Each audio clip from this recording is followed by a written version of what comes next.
13 जुलै. श्रीराम जय राम जय जय राम, श्रीराम जय राम जय जय राम, श्रीराम जय राम जय जय राम, श्रीराम जय राम जय जय राम.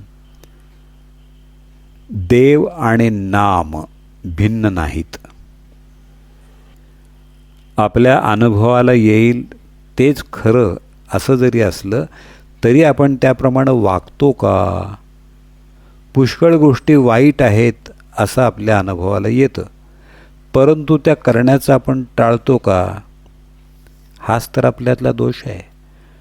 थोर पुरुषांचं मात्र तसं नसतं.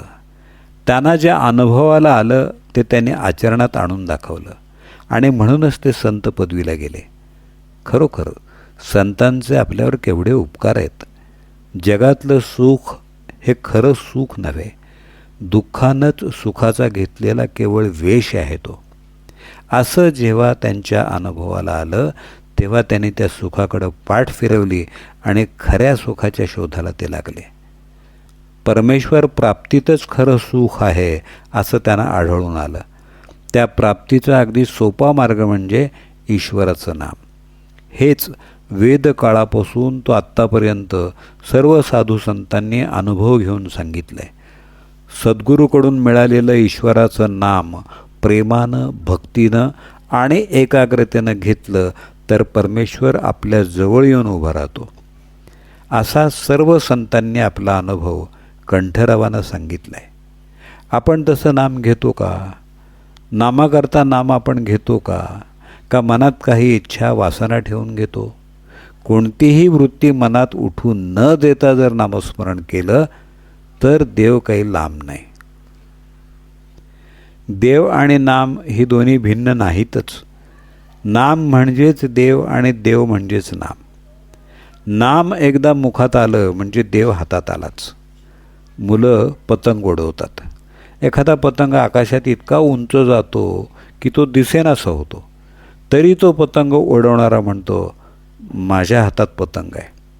कारण पतंगाचा दोरा त्याच्या हातात असतो. जोपर्यंत अखंड नामस्मरणाची दोरी आपल्या हातात आहे तोपर्यंत परमेश्वर आपल्या हातात आहे. ही दोरी सुटली की परमेश्वर सुटला. आपल्या नामस्मरणाला एका गोष्टीची अत्यंत जरुरी आहे. आपल्या जीवनात परमेश्वरावाचून नडतं असं जोपर्यंत आपल्याला वाटत नाही तोपर्यंत आपलं नामस्मरण खरं नव्हे. परमेश्वरच आपल्या जीवनाचा आधार, त्याशिवाय आपण जगूच शकत नाही अशी वृत्ती बांधल्यावर होणारं नामस्मरण तेच खरं नामस्मरण. आपली स्थिती तर याच्या अगदी उलट. परमेश्वरावाचून आपलं कुठंच अडत नाही अशा वृत्तीनं आपण नामस्मरण करतो. मग परमेश्वर तरी कसा येईल?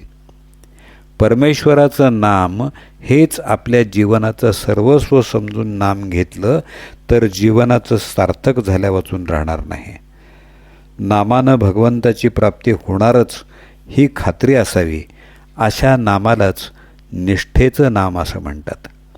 भक्त, भगवंत आणि नाम ही तिन्ही एकरूपच आहेत.